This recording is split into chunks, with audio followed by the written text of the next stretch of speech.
All right, we are live. It is the True Vapor Show. And today we are missing one in action, but I got two special guests on today. I'm going to let y'all take it away, whoever wants to start. I'll start it off. Hey, what's up, everyone? My name is Mark. I'm from VapnFagan. You guys can check me out on YouTube over at VapnFagan. And it's really, really early for me, so yeah. I'm vaping on the Tan Mod by Lost Vape and my Crown Tank with a nickel coil. And e-liquid, I'm using some e-liquid from the Grim Cult line. Nice. Danielle. So I'm Daniel. My channel on YouTube is DJLsb Vapes, or how some guys like to call DJLsb Labs. I do some reviews, some equipment testing, recently some battery venting, and that's it. And I'm vaping on the gang mod. I'm vaping, not using it as a weapon, okay? And the aromizer RDTA with my own DIY juice. Nice. Zach, what's up, brother? I'm reversed. There we go. Hey, there he is. All right. What's up, guys? I just got finished ordering a DNA 200 chip last night. It shipped out already. Nice. Cool deal. We were just introducing ourselves, so Zach, you're just in time to introduce yourself to folks and tell them what you're vaping on, if you would be so kind. I'm Zach from Vaping Moderation, and right now I'm just finishing up my review of the Ginger Vapes line of juices, which hasn't been released, and I currently am vaping on Stepchild by Ginger Vapes. Damn. All these things have funny names. This is Stepchild by Ginger Vapes. This is Freckles, and this is Daywalker. And the tagline is "Juice that will steal your soul." Cool. Not to be confused with Ginger Vapor. No, right, exactly. And I spell that out in my review video so that I'm kind of giving him a plug. I don't usually do juice reviews, but since he was all caught up in the negative press there, I figured I'd do what I can to try and throw some support his way. And Mark, do you know what's going on with all that? With what? With Zach? No, I don't. I honestly don't. Oh. Zach, you wanted to give him a quick heads up? Yeah, give me sure. an update. I reviewed this mod here. I even did an update for it. Both reviews really positive. I was like, this is a great mod. It's my go-to mod. You need to buy one. When I shot the first video, I realized you couldn't buy it off Shapeways anymore, so I sent people to Ginger Vapor because that was the only place you could buy it. He signed an exclusivity agreement. Well, Ginger Vapor decided to start like trying to tell me to take my video down on a forum and edit out certain parts. And I was like, dude, screw you. I don't work for you. I don't work for anybody. I do this for free. So I was like, look, I'll come out with an update video. And I came out with an update video, just addressed the issues that he was bringing up. You know, you didn't do this right, you didn't do that right. So whatever, I addressed those issues. Still told people, go buy the mod. It's an awesome mod, da-da-da. So then he sent me an email with a cease and desist, or we're filing paperwork on Monday to sue you. And I was like, what? Another company. Yeah, so I talked to some people, and they were like, no, there's no weight behind that. And I talked to some more people, and I was like, can I post that? And they were like, yeah, as long as you don't edit it or whatever. So I did a special video just for him. And it caught a lot of people's attention. It caught Matt from over at my mod was. Maybe that's what they want. Yeah, I thought about that after the fact. Like, any press is good press, but that hasn't particularly worked out in the vaping industry. Because it's a $260 mod, and people who have $260 to spend on a mod, they're choosy with how they spend their $260. Yeah, I actually heard a little bit about that because I was actually interested in buying one of those mods, and I was talking to someone, and they told me a little bit about it, about someone did a video, and there was like a lawsuit and this and that. I'm like, what? Yeah, that's crazy that a lot of these companies are getting kind of like lawsuit happy. Oh yeah. The funny thing is that Ginger Vapor doesn't. He's not the one who made the mod. Timu Yeah, Kangas on Shapeways made the mod, and then just gave them exclusive rights to sell it. So they're just a retailer. They're not even like. It's not like I offended their mod that they created. I'm apparently offended a mod that they sell.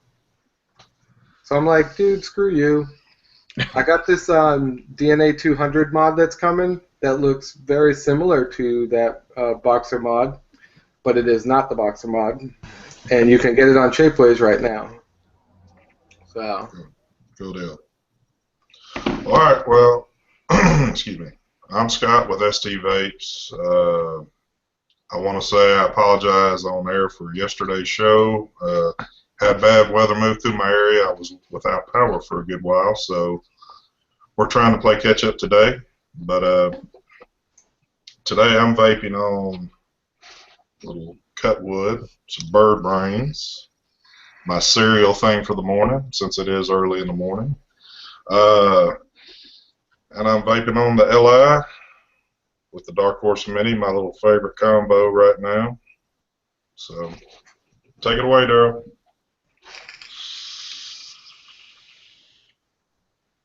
Sorry, I had to mute it. I have a garbage truck going by, and it was pretty loud. I'm in my backyard. I don't vape in the house. We have family. I'm Daryl Shergan. I have a YouTube channel called Quest for Vape, and you know, that's it. I'm in Long Island, New York, and nice to meet you guys. Nice to meet you, Mark. Danny, it's always good to see you. And I'm vaping on. I promise we didn't plan this. I've got Cutwood's Boss Reserve. It's nice. It's 1.5%. It's a 1.5 milligram strength. I'm kind of liking. I'm cutting back on my nicotine a little bit more, and I'm vaping on a nice box mod. I didn't make this. Powerhouse Mods. It's a triple 18650 parallel, not series. Cool. How's that that Boss Reserve? I just ordered a bottle and I just got it today, but I haven't tried it yet. That's awesome. I love it. I love Is it. Very complex. I would be interested. You know what? I haven't tried it on nickel yet in temperature control, but I want to, because there's a lot of flavors going on in it. There's like some banana. There's a ton of stuff going on in there, including tobacco, which I don't taste, but let me know how you like it. Really? It's got a tobacco? Very mild hint of tobacco, a little bit of coffee, a little bit of graham cracker, I think. There's a lot going on in that. Gotcha. Sounds delicious. Yeah, I think Andrew was singing the praises on that one. He had 2 bottles of it. It's a good one for when smokers are just getting into vaping because it's bold and it's got those strong flavor notes that a smoker needs because they can't pick up on the subtleties usually of like a custard or something. So I've given it to a lot of smokers and it becomes their all-day vape real quick. Cool. Daniel, you are trying to put us all to shame by doing Daredevil videos. Why don't you tell us about it, man? Yeah, I was kind of afraid for doing that. I was shaking, but I just did because I was pretty sure it was an IMR battery, and IMR batteries they don't explode. They usually just vent. They can vent hardly, but they usually only vent. But that one, I don't know. I don't have sure if it exploded or if it vent so much that it fly away. I don't have pretty sure. Yeah. So, because I only have the space in the floor and the burn. So. For folks who haven't seen that video yet, can you tell us a little bit what happened? Yeah, I was vaping on my sofa on the SMY 60 TC, and just because I had silence in my home, I heard I heard a noise inside the mod. I opened the battery cover, and I listened. The noise was coming from the battery, and I thought the battery was venting. And then I set up. I mounted my setup, my camera, and I started to film right away. Yeah. Most of us would have just threw that shit right out the window in like the nearest body of water. But you had the presence of mind to put your camera on. If it was an ICR, yeah, definitely, because ICR batteries can explode. But thinking the battery was actually an IMR, I did the footage. And then you went ahead and took a second battery and duplicated the event. Yeah, a Samsung battery that is totally fine. So it's not a problem of the mod. But eFest texted me saying that they purchased an SMY 60TC to do their own tests. So. And you're sending those batteries? Do you still have the battery? Was it one battery or two batteries that vented? I have two of those batteries. Just one vented. The other one, I don't use it anymore. eFest is requesting me to send the other one to them, and I didn't got time yet to send the battery to them. Well, tell them they're going to need to send some investigators to go find the battery. See, I was fixing to do a whole big like battery, and I just dropped. Damn you, Danny! No, I'm just kidding. I just dropped a bunch of money on the eFest new charger and a bunch of different batteries from eFest, which I've been using for a while and hadn't had a problem. And I was planning on doing this whole video with like MREN batteries and eFest batteries and Sony's and Samsung's, and I was like, oh shit, let me not stick my foot in my mouth because I really don't. I'm not an expert. And look at what just happened. So like. I got my batteries directly from eFest, and I was chatting with them, and I said, "What's up? What happened? You know, you're making me look bad. Should I take my video down?" They were like, "No. It's an isolated event. We're talking with Danny. He's sending us the batteries. We're checking the batch. They want to see." Yeah, they're responding. They're not ducking and covering like, "Uh-oh, maybe nobody notices." Yeah. But you had a long. It's not an isolated event because I have 3 messages of 3 persons that proved me. It happened the same to them with the same battery. So, you had a long chat with the guy from Pegasus Vapor Academy. Is that correct? Yeah. I am always talking very much with him because on batteries I only trust on him. And I tested the charging of these batteries, the 2,800 milliamp batteries. And they really take around 2,800 milliamp capacity in them. So we are suspecting that they are really 2,800 milliamp batteries, but only 5 amp discharge batteries. Yeah. So, but if they are the PCT or I don't know the name now. The protection they are supposed to have, if they have the protection doing fine, you will not have any problem. You are just going to be limited because the battery can only deliver 5 amps. But if that protection goes away, like supposedly mine, the battery will vent quickly. So what does that mean? Bad batch, bad battery, bad. Do we just go throw the baby out with the bathwater? Bad company, stay away from it. I don't feel responsible saying that.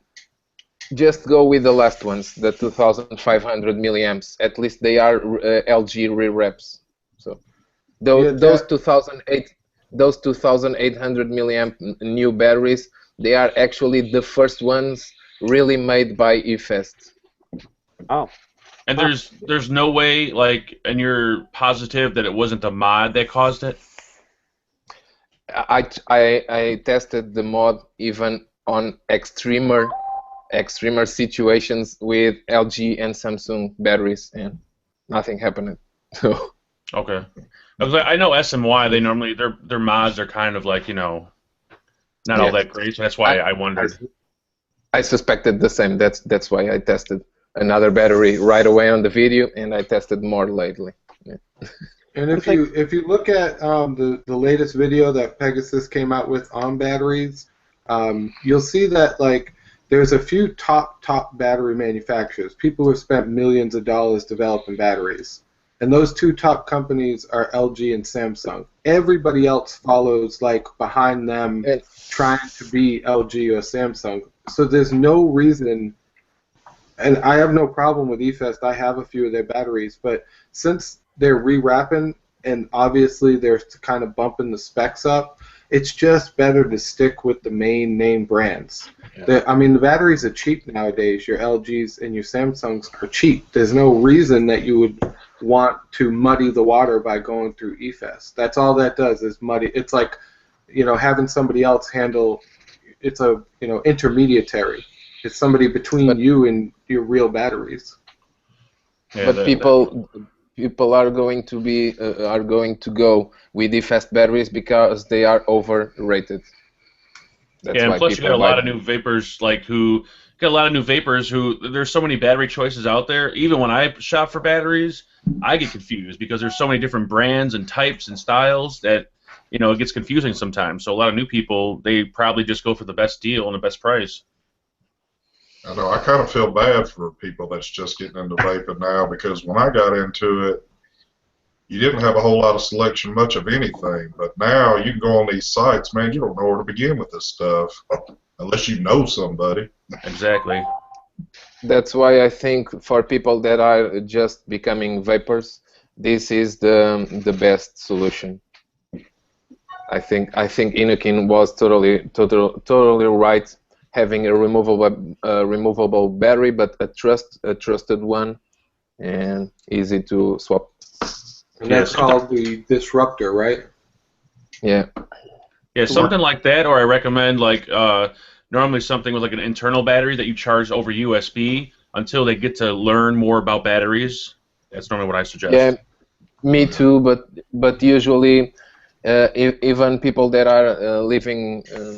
The cigarettes and entering on vaping, they usually know that built-in battery mods they don't last longer during the day, because they watch the same on other vapors, and usually vapors nowadays, the ones I know, they always jump straight to a swappable battery device.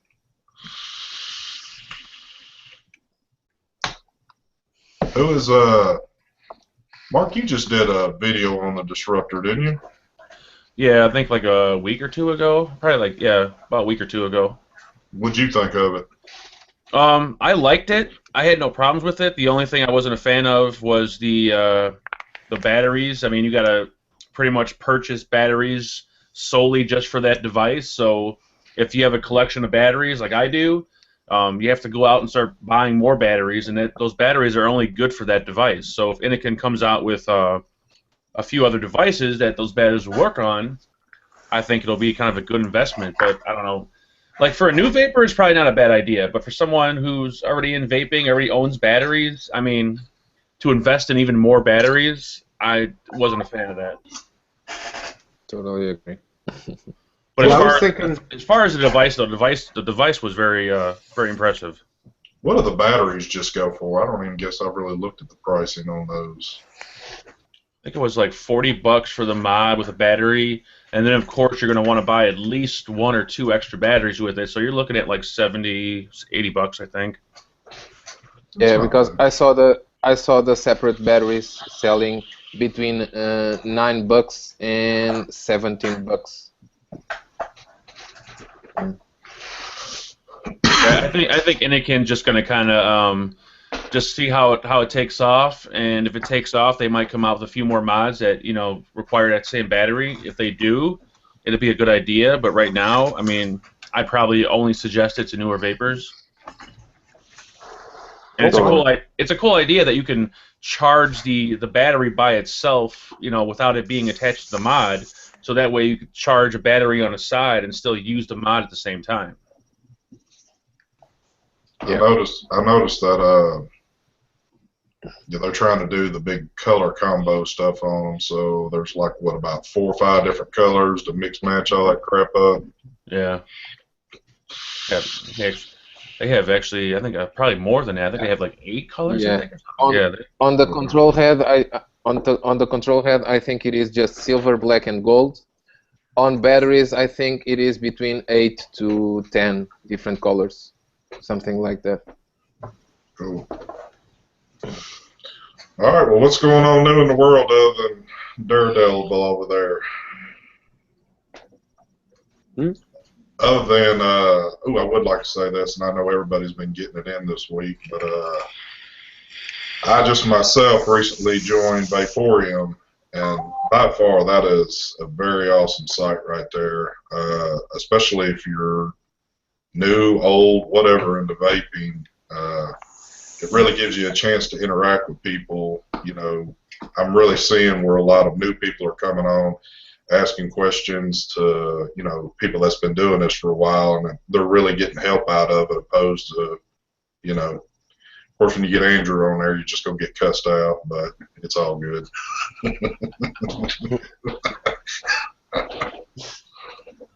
I think everybody in here has joined it so far.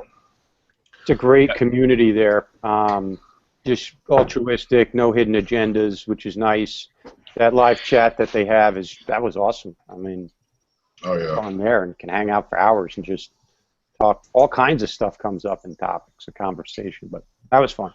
Well, I think one of the best things out of that, and Mark, don't let your head get just too big now, but Mark is a big name in this game, so is DJ, and you know, you got these kind of guys going in there, and you can actually interact with, you know, them. So I really think that means a lot to people to be able to ask them questions, you know, because who better to ask? So yeah, it's fun. I mean, what drew me to it was the video hangout thing. That was really cool. It's a cool place to kind of jump in, and if you get like an immediate question you want to ask someone, and then also you get to meet a lot of cool people. It's not just like typing, you know, on a like a Facebook screen or something like that. It's kind of laid out like Facebook, but for those people that actually want to interact with people, you can hop on the Google Hangout, the G Spot, and meet all kinds of cool people. Definitely. I really enjoyed it. And when I first got on there, I was just more or less, I wasn't even going into the G Spot until I hit it one night. And now I'm realizing people are staying in there 24 hours and longer. So sleeping in there and stuff. Hell yeah. So what's going on? Go ahead. I wanted to kind of go round robin with something real quick, and if you don't mind, because hey, listen, we're all building channels. We got Mark on here, and by the way, Mark, been a fan of yours for a while. Not a fanboy, but fan. I mean, I learned a lot of the stuff that I learned in vaping when I first got it started. I was watching your videos, so it's really cool to be on here with you. How long have you had a YouTube channel, and what inspired you to start doing that? I think I have been doing reviews. I'm not positive, but I think about a year, maybe give or take a month or so. What inspired me? Well, for one, I was a member on, I still am, but I'm a member on ECF, and I would always be out there like answering people's questions, helping them out, and stuff like that. And then there was another part of me. I'm one of those guys that when I buy something, regarding like not even vape related, like electronics or anything, I have to watch a review on it. Like I can't buy anything unless I watch a review on it. So that's kind of what got me into doing reviews. You know, I'm kind of like, well, I'm watching other people. You know, let me give it a try. And I threw out a video on my Lazy Susan. I forgot what it was. It was holding my e-liquid. And it got some views, and then I kind of just, you know, tried it again, did another video, and people started watching it, and then it kind of just took off. I figured, you know, if I'm going to help people on the forum, then why not try kind of like in the, I call it the real world, but, you know, YouTube world, and kind of just took off from there. Cool. And then as the months, you know, went on, my videos kind of improved a little more and more, and even still to this day, a year later, I'm still trying to improve my videos. And then I also started like a Facebook page to where I can communicate with people more, to help people more out there, and it's been going pretty well. Nice. Yeah, I've been keeping up with the your progression. You can tell when a change comes into play, like in an intro or just whatever. It's easy to pick up out of things now. So yeah, like I mean, like every couple videos, like progressing and trying to add new things, or I'll take away new things. Like when I first started doing reviews, it was all about just like reviews and reviewing the product, and my main focus was always to communicate with the subscribers, talk to them, answer their questions. Because one thing I hated the most was when I commented on someone's video, they never answered a question. You never hear from the person. So one of my main focuses was always, commenting back. So then later, as my videos started progressing, then it became more about me helping people than it was doing reviews. So now I'm helping people more than I'm like reviewing products. I mean, I'm still reviewing products, but I'm trying to help people more, in the end. And that comes across, and that's genuine. Were you a smoker before you were a vapor? Yeah, I quit. I quit in 2009, so I've been vaping for about 6 years now. Wow. But I only started doing reviews about a year or so ago. Why it took so long, I honestly don't know. I don't know. Just back in the day, like there wasn't really anything too exciting out there, so maybe that's the reason why I never started doing reviews. yeah, Just some ego batteries, some Cigalite. Yeah. exactly. And I think I educated myself enough over the years to kind of start reviewing, because you kind of gotta know a few things to start reviewing at least. I mean, the only thing I really don't like tamper with is like batteries. I always send people to like the experts for batteries and advocacy. Even though I play my role in advocacy, I normally tell people to follow so-and-so or so-and-so if they want to get really updated on advocacy. But that in itself helps because you know the people, where to send them to, opposed to just blowing some name off or something. Yeah, like that. I normally don't. I don't try to teach. Like if someone says, "Oh," if they ask me like a detailed question about a battery, I don't try to just come up with my own answer.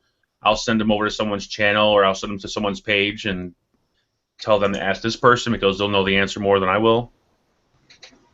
Definitely. And truthfully, you don't have time to know everything. Exactly. Like not everyone. I haven't met anyone that knows everything. So everyone has their specialty, I guess. Kind of like that. And even talking about advocacy takes really huge time from us. And Yeah.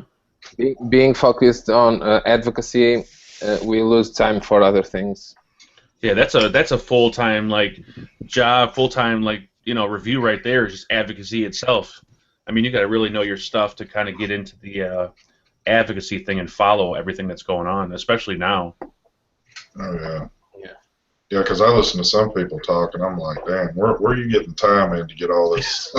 Yes, stuff exactly. done? I'm the same way. I'm like, how did you find all this stuff out? So we with an audience, no matter how small or large, are in a position where we can point people and say, these folks say it the best, have all the facts, and instead of all of us being jack of all trades, it's best to send that guy from Vaping Militia. I want everybody to hear him talk, not me. Exactly. Oh yeah. And Phil, Pete Sardo, he's the same way. He said it once in his videos before. Because someone made a comment, why doesn't Phil do a lot of advocacy? And he said he's not, that's not his thing. He leaves that up to the professionals, and I agree with them. Definitely. Great point. He's definitely a good one to turn to in need of things. That's why I'm leaving my battery questions. I've never done a battery review, and I don't plan on it. Pegasus has the equipment to test the batteries. I'm not touching it. He's like the Pete Bisardo of batteries as far as I'm concerned right now. Yeah. Oh, Yeah. Well, sometimes too. I mean, of course, I'm not a big reviewer at all. But I'm getting started with everything. But sometimes when you're trying to review something that's been reviewed 1,000 times, and you might be looking for a new angle, or just not a new angle, but you want to add something to the thousands of other videos that are out there. You're trying to put your own little piece of it on there, but it's hard to do at times. But I guess my own specialty to me would be, I'm big into the sub-ohm tanks, so I know quite a bit about them. I got quite a few of them. And that's where most of my questions come from my subs, is that, you know, it's not really on rebuildable stuff or anything. And I love to be able to help people like that. Because, too, what I've noticed with tanks, it's like batteries. You can go on these websites or in a store, and there'll be a million of them laying there, and it's like, which one do I do? Which one do I get? What's perfect for me? You know, I try to answer those questions as best as I can. Yeah, and that's why it's good to have like so many reviewers that we have, because like you said, your specialty is like sub-ohm tanks. But for me, I hate doing sub-ohm tanks. So, you know, like I stopped doing them. So if someone has a question for sub-ohm tanks, you would be the guy to ask. And then like, you know, like Dimitri would be the guy that asked for like advocacy. You know, so everyone I think has their specialty. Definitely. I'm the DIY guy. There You we can go. ask me if it's about how the device operates. That's my area of expertise. I've always loved electronics, so I do like chip upgrades for people and you know, flask upgrade. I've done so many upgrades for people, it's not even funny. So if you have a DIY question, what does the device do? What can it handle? I can usually get you the answer to that. So I could send all my questions to you then, right? If somebody asks like, can I do this? You know, swap this chip out for this, or you know, change this out for that. I can usually give them an answer for that. Cool. That's good to know. We're flooding your channel out then. Yep. Well, I tell you what's funny though, and I mean it's pretty much just common sense, but man, if you get a little bit of drama going on your page with something, you can best bet your subs are about to grow, and Zach's perfect example on that one. Yeah. Yeah. Of course, I got him just as much attention, so I don't know, kind of a wash. It is what it is. Maybe that's just a situation of everybody blowing things out of proportion, and I don't know. Can you guys talk it out and hug it out? You know, I tried to be as civil as I could, and I even told him through various channels that I'd still accept an apology. You know, if he would just backtrack and be like, "All right, we're rescinding the threat of lawsuit," because as it stands, that still hangs over my head until he says he's rescinding it. Now, does it hang over my head with a bunch of weight? No, it's like a couple of pillow feathers hanging over my head. But as a gentleman, he could rescind that, and I would like tell my subscribers, "Hey, look, you know, he rescinded his and apologized. He repented, so you should forgive him as well." Oh, he has to do all that. He has to do all that for you. I mean, it's just a one note. He just has to send me one note, just rescinding the shit that he said. That's all, and I'll be happy with him. Well, Mark, let me ask you another question. Since you've been doing this now, did you kind of start reaching out to vendors and say, "Hey, I'd like to review stuff for you," or did vendors start actually reaching out to you by seeing your videos, or how does that play along? I got contacted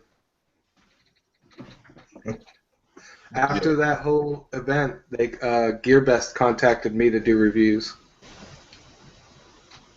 Told me to pick anything that I wanted out of their stuff, and if I would do a review on it, you know.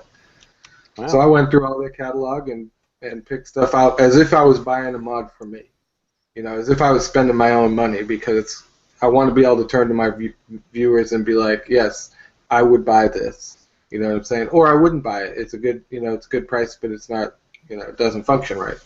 Yeah. How'd it go with you, Mark? In the beginning, I reviewed everything I owned, like everything I bought, I reviewed, and over on, well, when I used to go on ECF, they had a buy, sell, and trade forum. So the way I kind of funded my channel was I would buy something, and I would go out there, and I would trade it with something. Like, you know, I'd buy an atomizer, and then after I did the review on it, I would go out there and trade it for something else, whatever I traded it for, that's what I would review, and I kind of keep that going, and then I just purchase my stuff off eBay, and mainly I would just review the stuff I bought, and then I really didn't contact any vendors. I think I probably just contacted one vendor, but I never really contacted any vendors, and then I got a lot of vendors contacting me for e-liquid. It seems like when you first start your channel, you have to start off with e-liquid. That's the way it works, I guess. And I got a lot of people that contacted me as far as e-liquid. And then once one vendor contacted me, I think it was Subsonic Vapes. They were the first one to contact me to review actual hardware. And then it kind of just slowly took off from there. Like, people start seeing your videos, or other vendors start seeing your videos, and then they kind of contact you.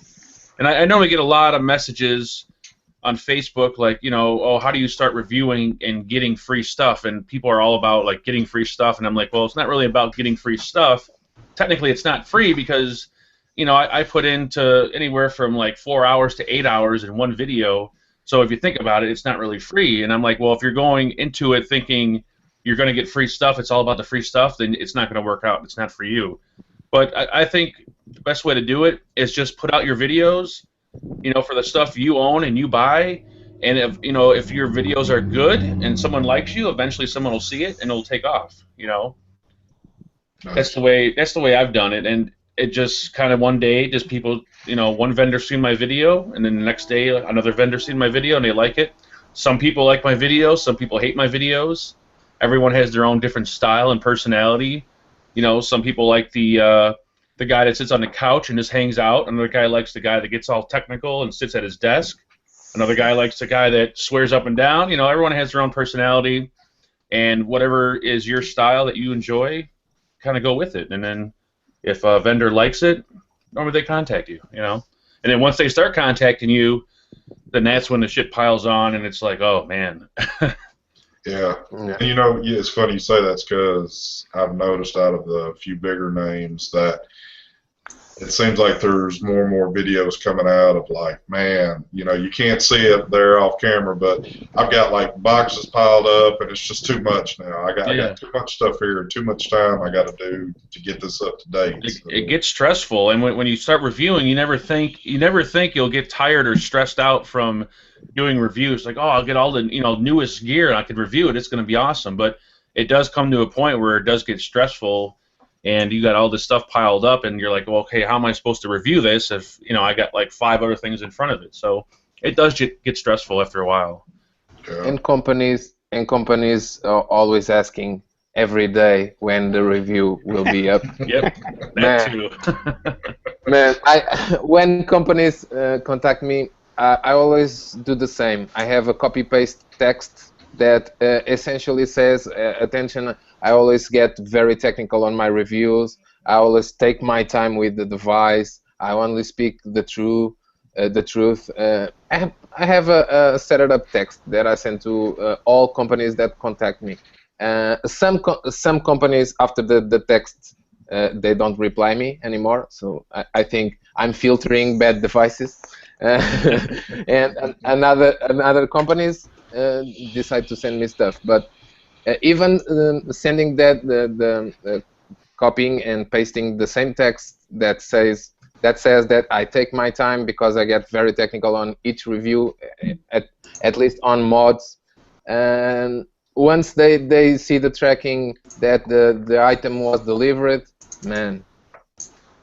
Yeah, they start emailing you like crazy. Yeah, and that goes, like I said, with the thing about every reviewer is different.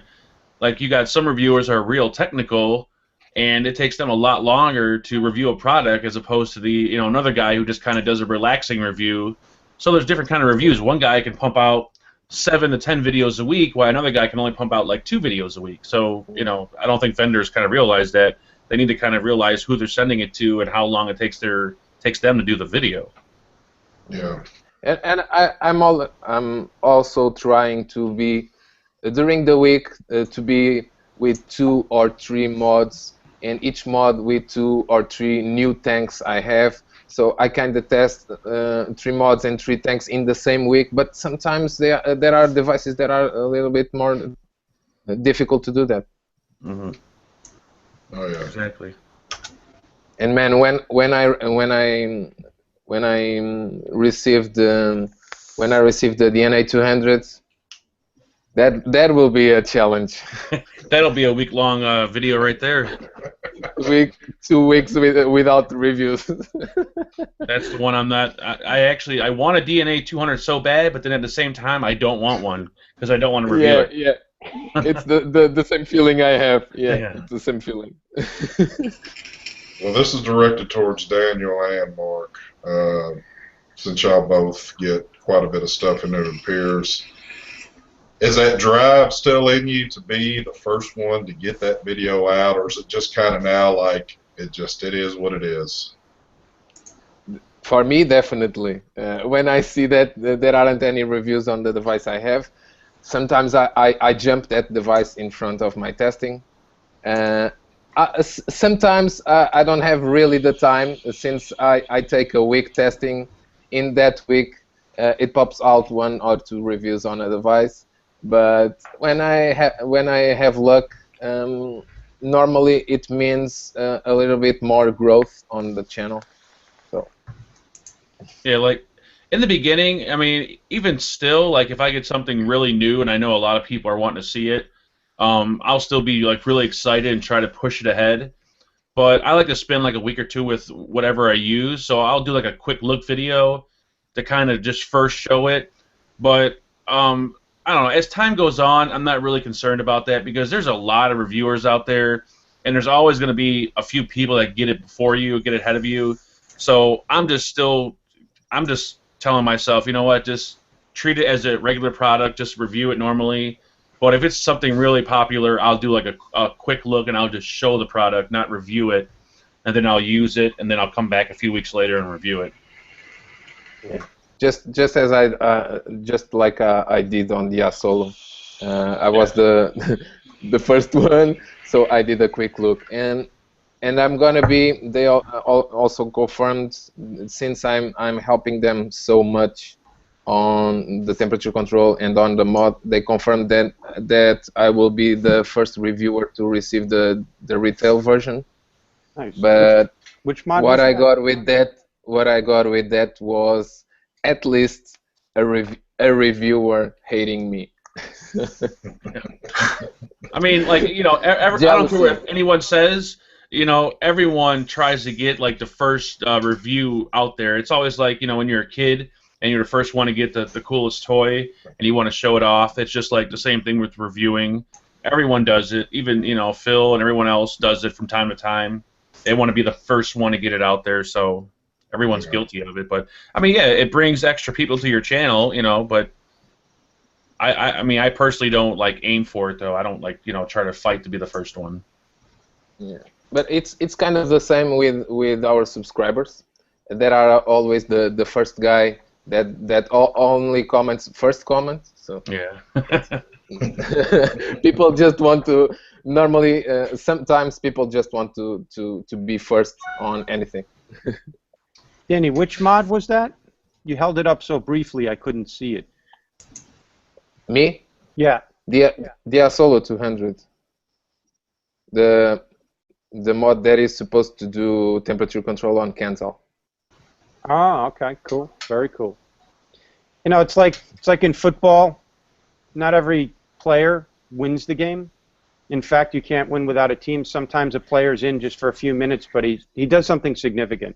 I feel like with reviews, yeah, sometimes I got a cool first look at something, but mostly I just want to weigh in on things. If I'm a voice in a series of 5 to 10 reviews that validates, I don't ever expect anybody's going to watch one of my videos and go out and buy something. They shouldn't. They should watch what a multitude of people say. But you know, if I happen to be one of those credibility sources, a voice speaking of affirmation, then my purpose is served there, and I'm happy with that. That's my opinion on it. Yeah, and it's very important for like anyone out there who watches reviews and, you know, is interested in buying something. Never watch just one reviewer or one review. Always watch at least 2 or 3 on a product. Never just watch one person when it comes to buying a product. Because everybody is different, and I can forget some things that you can remember or you can catch them, and it's just as I always recommend to see as much reviews as they can. All right. I'm gonna ask a question, but I'm gonna kind of answer it as I'm asking it. I want to know who's caught the most slack off of what review, but I'm gonna start mine real quick.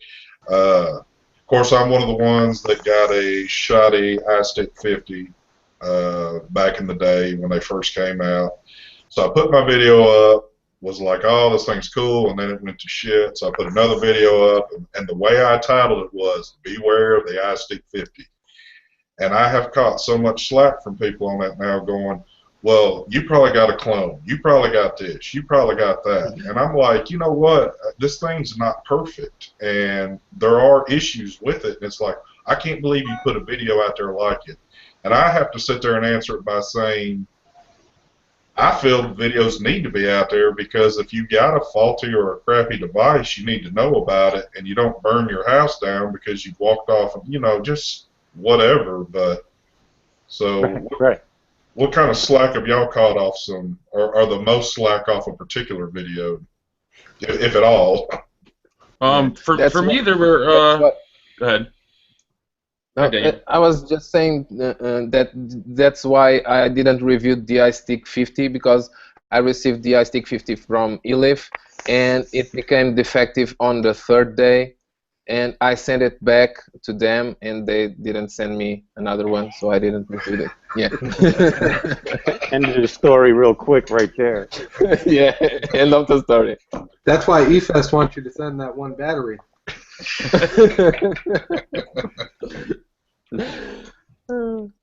For me, like there were 2 videos that caught a lot of attention. I mean, not so much. It was more like personal attention. One was the Magnus or Magenus sub-ohm tank. Since they sent me like a prototype, and since the Magnus and the Star tank are kind of like the same tank by the same company but 2 different people, they rated the tank to do like 100, I think, and 50 watts it was or something like that. And I did it. I vaped on it on camera, and there's no way it could do that much. And I said in the video, there's no way it can do it. And I had this one guy, this one individual who pretty much stalked me everywhere on Facebook. He was sending me videos of himself, cussing me out. He was going on groups trying to like just damage me, just because I said the tank couldn't do 150. And you know, still to this day, I say this tank cannot do 150 watts. And then there was another video I did on a cotton. I don't even think I have it anymore, but it was a organic cotton, and I did a video. I don't do videos on cotton, but this particular cotton I want to do a video on because they were claiming it to be like completely like organic and whatnot. But when I did the video on it, it wouldn't hold e-liquid. When you burned it, it just turned to a black. I remember. Yeah, it was horrible, and it got so bad to where the guys on VP Live, the radio show, they didn't like it, and they were kind of cussing me out, and they had the owner of the company on the show, and then they invited me on the show to kind of discuss, you know, why I gave it such a negative. But at the end of the day, it was all kind of cool, and the owner kind of agreed with me, and you know, but yeah, that video got a lot of hate for it. Not hate for the community, but hate from like the owner himself. Mark, is that the cotton that you just held up on the show the other night? Y'all, yeah. Okay. I always keep it just on the side just to show people how it burns. I go camping a lot. I could use that to help me get my campfire started. That sounds like good stuff. I'll review it for campfire kindling. There you go. I have a video. Oh, I'm sorry. Go ahead. No. I get a lot of grief on a daily basis on the one video that I get my most views on, and it's really just a rant. It's a scathing ranting. I have like Tourette's syndrome in it because, you know, I was being criticized by a lot of people in vape shops who didn't know what they were talking about. So I did this video about mod safety, how to build right for the right devices, and you know, it's a good video, but it's titled "The Dangers of Sub-Ohm Vaping," and I didn't do it for shock value. I wanted people to say, hey, geez, you know, maybe I should do an ohms calculator and see what the actual wattage is on this mech mod, which is unregulated, and I have no idea what I'm asking it to do. I get all kinds of stuff, and I don't delete. I've rarely deleted any comments unless they're just like totally nasty, and you know, one guy was cursing out like me and my wife, and I was like, well, that doesn't need to be on there. But if they're just criticized, and I have some errors in the video. It was very early on in my like vaping and reviewing, but my message is clear, and my message is an important one. But I get so much grief over that. You don't know what you're talking about. You shouldn't be on YouTube. Go die. All right. You're a dickweed. Yes, I am a dickweed. Absolutely. And thank you. Yeah. I had kind of the same situation as you and as Mark on the Star Tank. I had 3 guys pursuing me on everywhere about the smoke M80. The 3 guys always on my foot, saying, "Dude, you are a dumb person. You are stupid. And the smoke M80 does temperature control, but it doesn't do temperature control as other devices. It does temperature control on wet cotton, not on dry cotton." Man, I got so much hate because of that.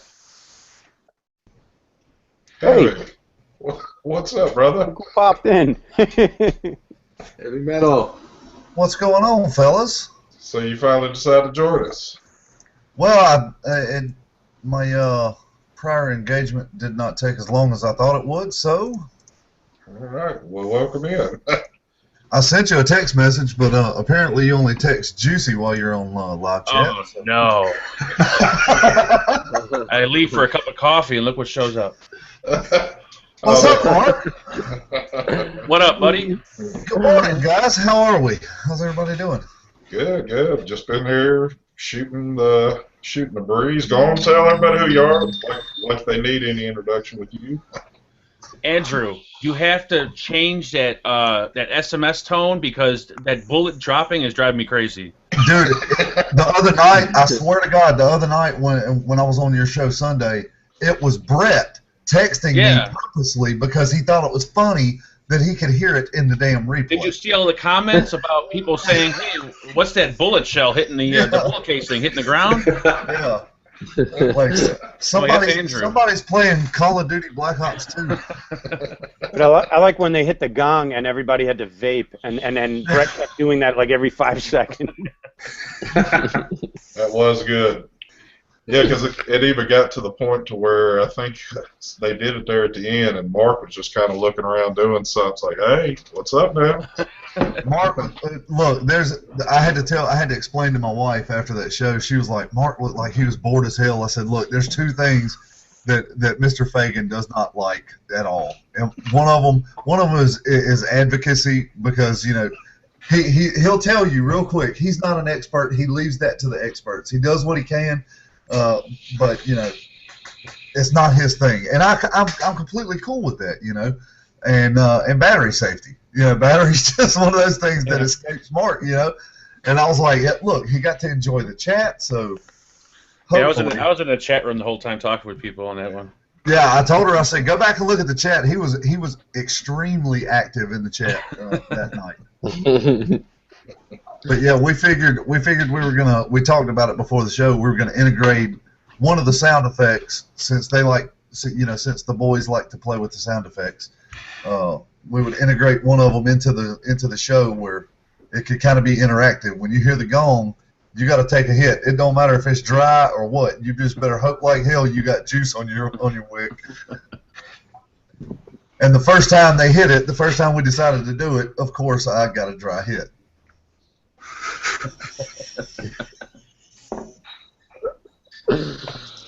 The one who came up with the game gets screwed by the game immediately. Beautiful.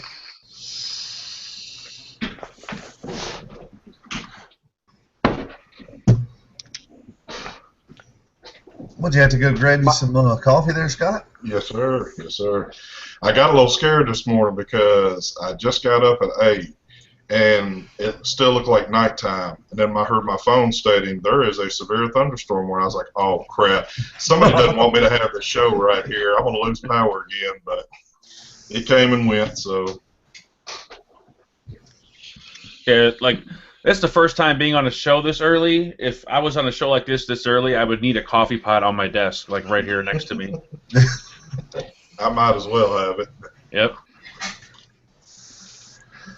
So, what's everybody vaping on, man?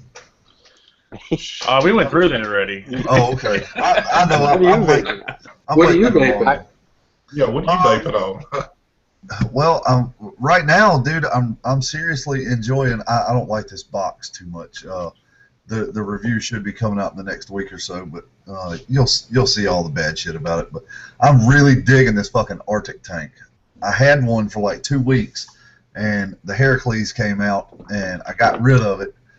And the Heracles was my jam, but now I have since fallen in love with the Arctic again, and then I've got the cotton burner with the Dark Horse. That's about it. Andrew, you haven't had a chance yet to vape on a 3-Max Star, have you? No, I have not.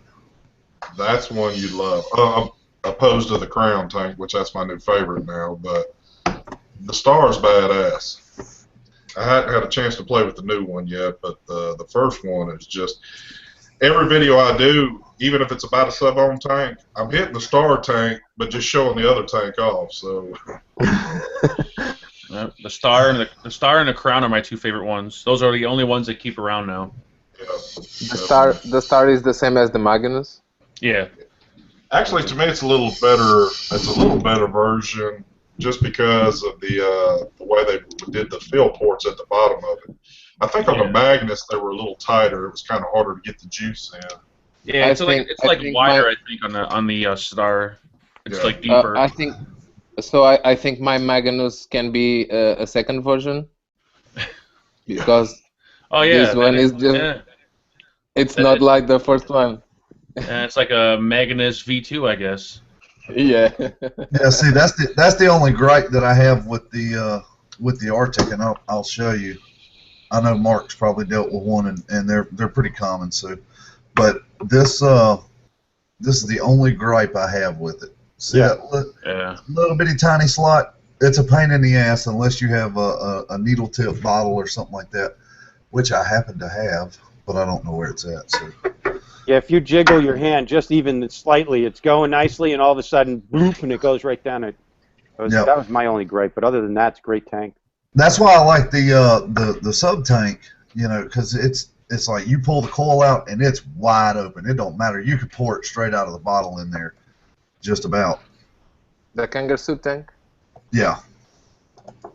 I gotta get going, fellas. It's 11, So, 10 o'clock over here. But I'll catch up with you guys later. Thanks for having me on. All right, brother. Over here. All right, Thanks man. for coming on. Nice All meeting right, you, brother. man. We'll see you around. Nice meeting you guys. Did you saw already the Sub Tank Plus V2? Yeah. Quit rubbing it in my Thing face. is huge. They improved on the rebuild on that one. Wait a minute. They got a new one now? Yeah, When did they new come one. out? When did they come out? It's like just now or what? 5 minutes ago, dude. Oh man, I give up. Yeah. I definitely give up on the 15 minutes ago, It's Mark. the plus. Shit, you ain't up on your sub tank game anymore. Nope. I gave up on sub tanks. No, but they always have the plus. They They the just plus did the feature. V2. Yeah, they just did the V2 on the plus. Oh my goodness. That's the But one that comes with their I have- sub box now, right? I have to say right away that the stock drip tip that comes in the plus is already better than the V2 regular one. Better how? They improved the airflow tempers down, but they improved a little bit so it doesn't accumulate so much condensation as the other sub tank. Has anybody had any interaction with that what is it, the Atlantis Mega? Have you seen this thing? The Triton, not the Triton. No, the Mega. No, the Mega. It's an Atlantis on steroids. So it's like Yeah. I don't know. It's got to be 30 millimeters, 28 at least. It's I've seen I'm it, but that's it. I'm thinking on get it just to attach on the venti on the, on the Wismac venti. But you know what sucks about that thing? As big as it is, it's only a 5 mil tank. Yeah, that's what I was gonna say. I was talking to a guy at the convention who had one, It is shorter. and I was like, "Man, I really like the way this looks. You know, this thing's got to hold a ton of juice." And he was like, "No, it's a 5 mil tank." I was like, "Well, I ain't shelling out $30 for that." Yeah. Mark, didn't you just get a new Freemax Star Pro? Yeah, I just rinsed it out like this morning, and I'm gonna start using it today. I hear a lot of people complaining about. I haven't used it yet, so I don't know. But something about lining up. You got to turn the drip tip and turn it off, or some stuff, or something about it that someone's complaining about. It's like spring loaded or something like that, from what I was hearing. I'm hoping they didn't mess up the original, you know, because the original is awesome. So hopefully they didn't mess it up and change something and screw it up. Yeah. That's like with the Crown Tank. Since I'm so in love with the Crown Tank, I actually, when I was talking to UL, I told them, like, listen, if you guys come out with a version 2, talk to me first. Let me go over it, because everyone loves the Crown Tank. Before you guys make any like drastic changes, like before you guys screw yourselves over, let me look at it first, because you know. I told them exactly the same. Please, please, if you come with the version 2, don't screw up. Yeah. And keep the version 1, because people like that too. Yeah. I tell you, that's it has by far left all the other tanks just sitting there collecting dust now. It's the only one I go for now, and I didn't believe the hype at first, just because, like you say, you know, you get tired of tank after tank. But man, when I got mine, like I said, I don't even mess with my Crown Tank anymore. I'm out with my Freemax Star, and that's all I ever used to use. I now I always have 3 Crown Tanks. All of the 3 ready, one on nickel, other on Kental, and other on titanium. For testing, I just use crowns now with the RBA section. Do you like the RBA section, or what do you think about it? I love it. You love it? I love the RBA section. I'm still kind of on the fence about it. I mean, I like it, but I think it could be better.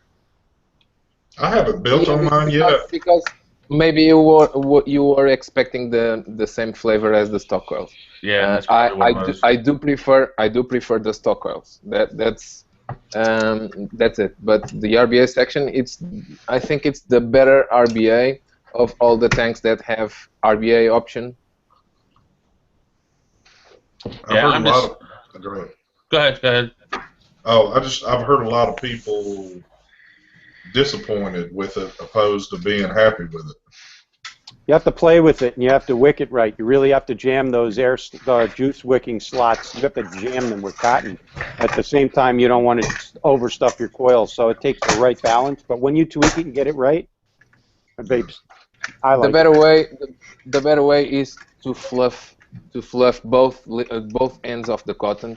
Fluff the cotton too much, and pack too much cotton in there. You can pack too much cotton if the cotton is fluffed or fluffy. You're getting a little personal. That's the better way. Yeah, I'm just, you know, it's probably just me. I'm probably the only person, but I'm just never a fan of the RBA sections with these clear miser tanks, just because they're so small and they're so kind of limited. Like, if I want a rebuildable, I normally go for an RTA because the deck is just more, I don't know, it's a lot better deck to build on, but I've just never been a fan of any of these deck sections on the clear miser tanks. Yeah. Just so you can have a perspective,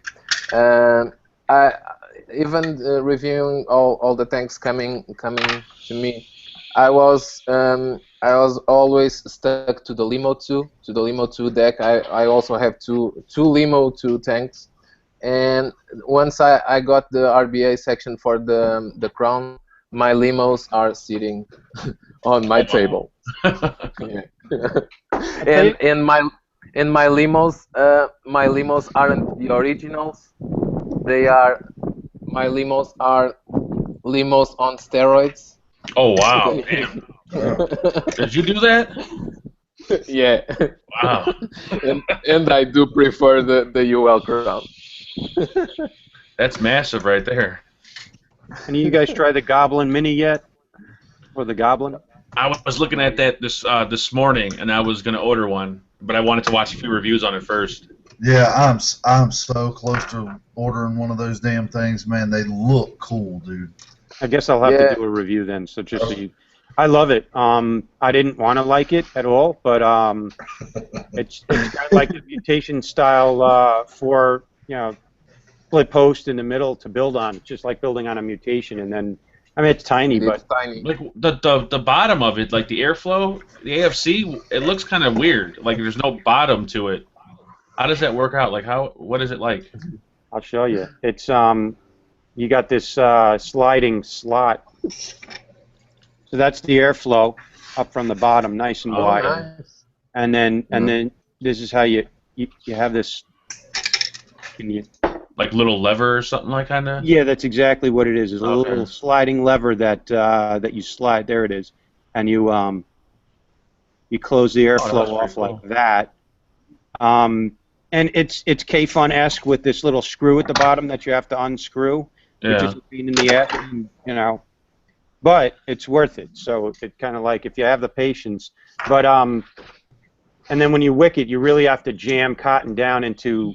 See if I can get this. There's 4 nice channels, and you actually have to stuff it so that it comes out. Like you can even see the cotton protruding into the tank. Oh yeah. Okay. Before I did that, I just had it inside, and it just flooded like crazy. But once I stuffed that through, I made them a little longer, and then it keeps the juice from flooding it. And I cranked it up to 70 watts. I feel, and it was a good vape at 70 watts. Then I back it down. I vape it around 50. But it's a nice tank to build and to vape on. It surprised me. It's not my favorite, but it's definitely in the rotation, and this is my driving vape now. Cool. But it is a pain in the ass. Then every time I have to fill it up, I'm like, ah, fuck, I hate this. but I don't really hate it. But what's on the the other capacity day, on it? That's like 3 mil. It's not much. So I go through juice fast on it, and then I have to take that little screw out. The screw popped off in my car. I was filling it in my car the other day, and I had to crawl around and find the screw again. But But on the other day, I saw that they was planning to come out with the top cap with top fill. If they do that, they will have hit the nail on the head. That's they need to do that. Another tank that I'm excited to get, the Smoke TFV4. It's a little pricey, but I saw a guy the other day had one, and I hit it. It's got like 3 bottom coils. It's a beast. I don't need it, but I want to check it out anyway. And it's top fill also, I believe. It's a monster. It's a monster.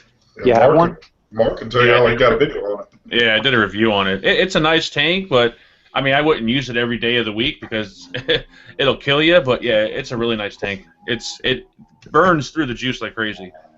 Yeah. Yeah, but if you want flavor and vapor, that's the thing to go to. Yeah, I watched Mark's video and Mike Vape's video on that one, and I know both of them when they agreed that it was sucking juice up like an old work truck. That's going to be an expensive one, but it's got some big massive coils to it, just the factory ones. Yeah, but the tri-coil head is more impressive than the quad one because the tri one has like 3 individual coils, where the quad coil is like a parallel coil, like one big parallel coil. Does it come with the choice, or you have to buy those separately? It comes with a tri-coil, a quad coil, and an RBA section. Cool. Oh, it already comes with an RBA section? Yeah. Well, I mean, mine did at least, anyways. Mine came with a tri, a quad, and then an RBA section. They sell it in 2 different packs. They sell it in a smart pack and a single pack. The smart pack has everything. The single pack just comes with a just 2 coils, no RBA section. Oh, okay. I didn't know that. Okay. Yeah. And for the difference in price, it's like about $3 or $4. I mean, you might as well just get the full blown out one. Yeah. So. That's right. So it kind of follows suit, like the parallel of who's going to use this tank versus who's going to use that tank. And I think that Yeah, it sucks through juice, but the guy who's meager and conserving his juice isn't going to want that strong and heavy of a vape anyway. I blow through a lot of juice when I drip, so the only reason I'm using a tank at all is when I'm driving and I can't drip safely. And then I don't want to sit there with a little festering vape while I drive and punish myself because I just won't drive anywhere. Yeah, But, this thing, it will satisfy you, trust me. After you break the coil head in, this thing is it'll hit the spot, trust me. So how do you go about, like, how long does it take to break the coil head in? Is there anything special you have to do? I don't know. It's about maybe a half a tank or a tank, and like when you first start vaping it, you're like, okay, it's not bad, and then after maybe half a tank, you're gonna be like, wow. And if you take real deep lung inhales, you can really like cloud up a room. This thing pumps out, especially with the tri-coil head. Like I actually like choked because I inhaled too much vapor. I was like, and it was bad. But yeah, it's probably one of the most. It's probably the, I think it puts out the most amount of vapor that you can get off a sub-ohm clearomizer. Like, it's probably the biggest one. I haven't tried the hat trick one yet, though, but it's got the same kind of coil head. It's got 3 individual coils, but so far the TFV4 is like the biggest one. You should have used that in the cloud competition. You'd have won. Hey, where are those hanging monkeys? The Spanish Inquisition hanging monkeys of yours. Oh, yeah. I don't know where I got those things at, but I had one, and then a couple weeks later, another one popped up. I have no idea where they came from. Somebody's just loading monkeys in Mark's room. It's kind of creepy, too. It was a little creepy, but it was funny. I hope you don't mind I picked that out. Oh, I'm the same way. When I see someone do a video, like, like in their house or something, I'll look for, like, the craziest thing in the background. I'll start looking at the background of the video, trying to find something. Like my tiki head. I didn't see that in yours, but I did admire your doggy bowl and dog bone shaped mat. Oh yeah. Homeboy Josh had some really crazy artwork. Like I think, and I didn't want to hurt his feelings in case he might have painted this painting in the background. But I don't know. I wanted to ask him about that. Cat. He's got this. It looks like an oil painting in the background when he's blowing his clouds, and it's very abstract. I'll just leave it at that. Yeah, he must like cats a lot. Like he wears, if you notice, he wears cat shirts in all of his videos, and he made mention of it somewhere, and I was like, dude, I've always noticed that you're wearing like a cat wearing sunglasses or some kind of crazy ass cat T-shirt, but I always thought you just, you knew it and you really like cats. He was like, no, I've been waiting on somebody to say something about it. Also, there's something there we need to dig deeper on. Yeah, he might be a single old lady. That might be what it is. That's true. Well, I think that's what reviewers do when they're watching others. It's not even they're watching what somebody's reviewing. It's like they're taking all the background stuff out. Yeah, that's what I'm doing. I'm like looking at their shelf or looking at the background. Especially when they move the camera angle, I'm always checking out the new stuff. Definitely. I banged my finger with a hammer, and I had one of those like blood clots that just takes months to grow out. So in some of my videos, I had this. Some guy's like, "What do you got? Shit on your fingers all the time? Clean your hands before you do your videos." I was like, "Man, what do I do about that? I'll put a Band-Aid over it." Oh no, you know what? I'm not going to worry about it. He's the only one that had a problem with it. He can go eat it. Oh yeah. I noticed that myself with you, Daryl. I was seeing in some of your videos there, you had a little black thing going on with the finger. I promise it wasn't. I have good hygiene. Well, some guys are more elaborate on this too. Of course, like in this situation would be Mark and Daniel, so you're getting to kind of see. So I'll definitely be sitting there trying to think, man, what the hell's he got sitting right there? I'll have to pause the screen and get all up close looking and everything. Yeah, I've always wanted to ask you, Mark, what the hell is that bright orange mod all the way on the end? That's the only thing that's been a mainstay on that shelf. Everything else has moved, but that orange thing has stayed there. It's my mom's CX box. This thing actually cost me $250. What? I use it. Yeah, I use it. It's a is it Raptor chip in here? I think does 120 watts.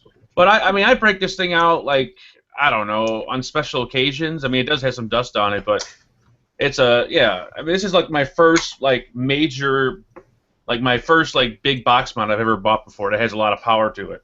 Uh-huh. But, yeah, that kind of just sits there. But yeah, I paid $250 for it. And then here's the small. I bought this one a few months after buying this. They came out with the smaller version now. So now they have the Mum CX Pro, and it's like much smaller. Same amount of power and everything else.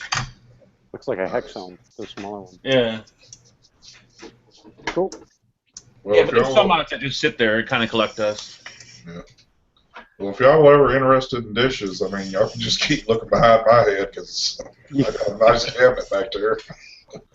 And it's funny because in the beginning when I started doing my videos, I was playing around with the idea of my background. So in the very beginning, if you, like way back in the day, my video started off with just a normal background, like just nothing going on, and then I transferred into the whole like black only background where it's just all black and everything else. And then I realized people like to see stuff in the background. They watch, they look at stuff in the background.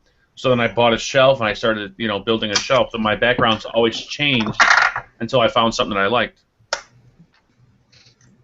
The only bad thing about the black backgrounds with some people is like when they're blowing a cloud, the cloud looks distorted on a camera then, or it's crazy looking.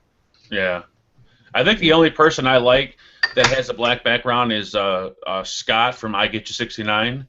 Like his videos are just like the best looking videos ever, and I think he's the only one that can pull off the black background. Yeah. Gorgor Brittany, but I'm not really looking at the background when I'm watching her videos. You know what? I'm gonna have to go check this girl out because everybody says I've heard that name 100 times in the past 2 days. She's awesome. She's a very young girl, which, well, yeah, she looks pretty young, but she's pretty heavy into all this. She's got her act together. Yeah. She's got a good channel. Checking now. But talking about the background, you were talking about the Vapor Trail channel black background. Oh yeah, the black background too. Yeah. The vape vanishing, but the vape vanish on the Vapor Trail channel guy because he uses a chroma key tissue. And then he edits the background to be black, and it's like a green screen or something.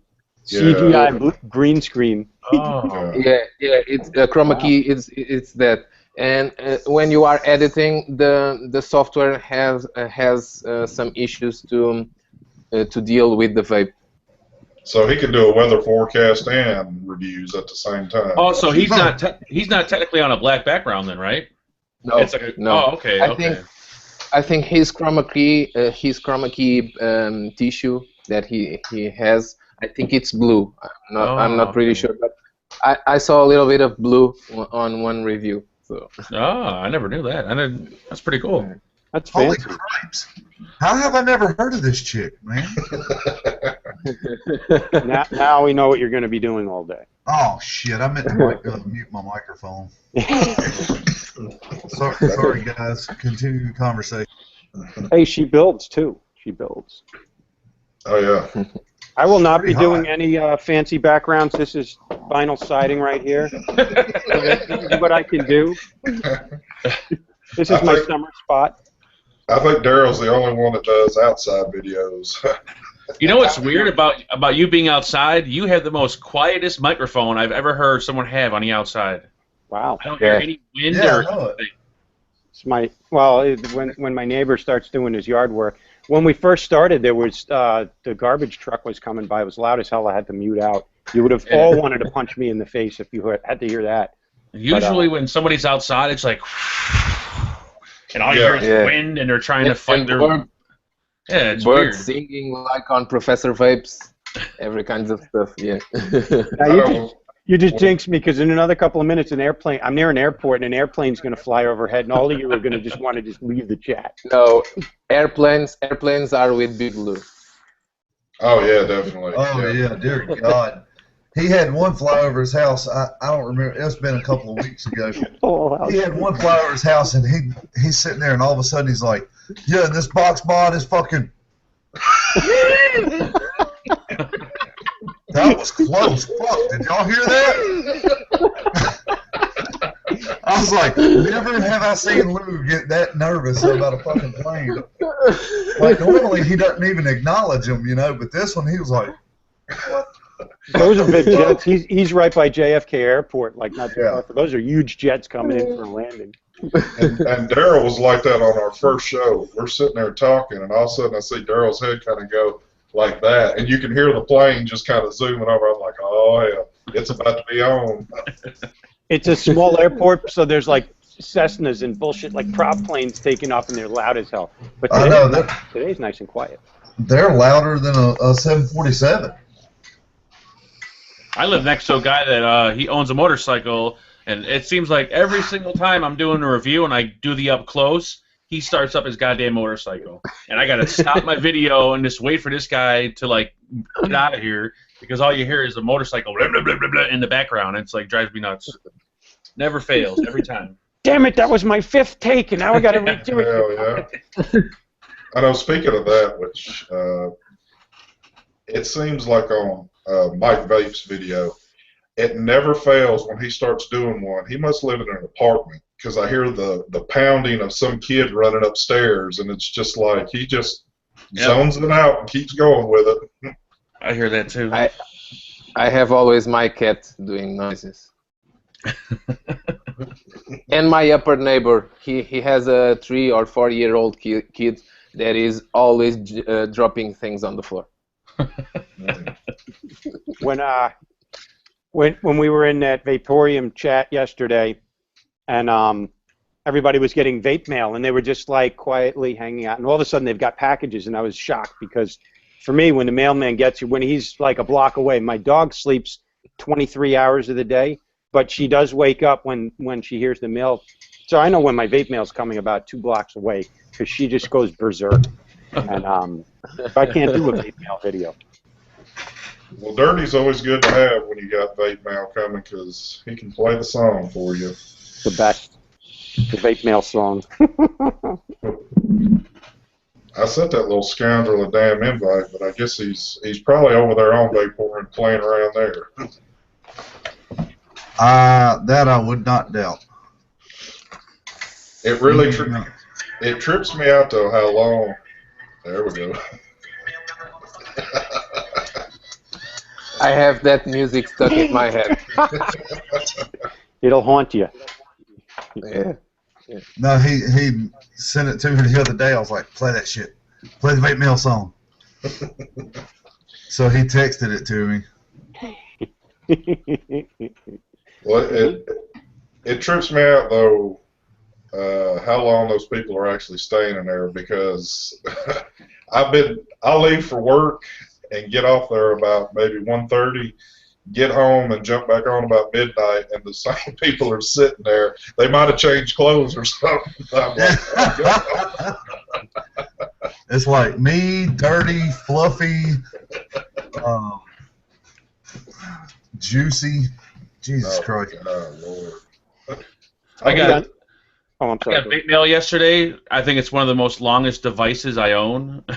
Holy crap. I got the Aspire Triton tank on it. It's just like a 50-watt regulated mod for like for like not really beginners, but for like someone new to tube mods. I figured I would review it for them. But I put my Triton on there, and this thing is it's enormous. It's huge. Dang. Who makes It's like a that one? sword. That's what she said. And then also, The two-fisted. Damn it. I don't know if it's just me. Maybe I'm just like weird and OCD-ish or something. But whenever I get vape mail from China, I'm always afraid that there's going to be like some kind of like weird like Chinese cockroach in the box, So I always like pick the box out. And when I opened up this box yesterday, they sent me these Phantom tanks, whatever. The box. It smells so horrible, and I don't even know what the hell the smell is, but it just reeks of something really bad. They probably Chinese- ate and the a bunch of Chinese- those rotten duck eggs and farted in the fucking box. It is. And the Chinese bubble wrap. Is it? That's what it is? That like No, really flimsy I'm bubble just saying wrap. I'm just saying the Chinese bubble wrap is always very, very ugly too. Oh and yeah, dirty. it was loaded with that. I give that to my kid to jump on, but the box just smells so bad. You don't even get a satisfying pop out of the bubbles on there. Nope. On there, I don't know what. It's like deteriorated, decomposed bubble wrap. Yeah, maybe that's what Disgusting. made it smell so bad. Have you tried one of those Phantom tanks yet? They sent me 3 before, and right when I was about to use it, they said, "Oh wait, don't review it. We gotta send you the new ones with the larger fill hole." So I'm like, "Okay, all right," and I didn't even bother using it. But it's kind of weird the way you fill it up in the middle, That's right. When you, In the middle. because you can never open up the. Do I have one laying around? No. It's a real tall tank, and you kind of in the middle of the tank there's a ring. You turn the ring, and you hold the tank sideways, and you fill it up like through the side. It's kind of strange. Really? Grim Green was talked about it yesterday. Yeah. Grimm's he showed one off, and it's kind of strange, but. But he explained the reason why there's 2 tanks and all that kind of goofy shit. Like it just looks gimmicky to me. It might work it might work perfectly, but it just looks gimmicky. I think it's going to be more of a gimmick look tank. That's the reason why I decided to review it, because it looked different. So. yeah. What size coils do those come with? I think. Mark, Yo. do you have the gang mod? Yeah, I got that He thing. does. Your fire button is becoming mushier. No.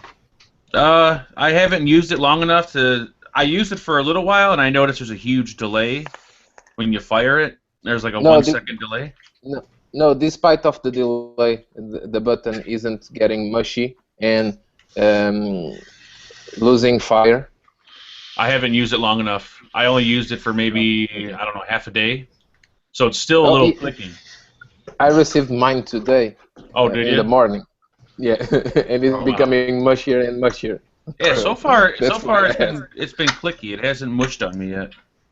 Actually, it doesn't even say what. That's the problem. That's the problem I have with this box. Like sometimes it'll fire and sometimes it won't, and the button's like 1.5 miles long.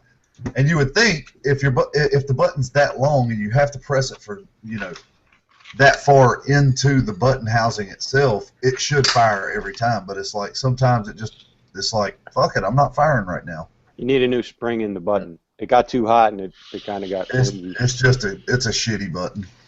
These Phantom coils are a 0.20 ohm, and they're using stainless steel wire, so they might take as good as the Crown tank. Who knows? Really? Yeah. Huh. I just bought one of those yesterday from Waken Vape. It's on its way, and I got those Sigali 150 coming too. So I hope I didn't waste my money on that tank. I haven't tried it yet.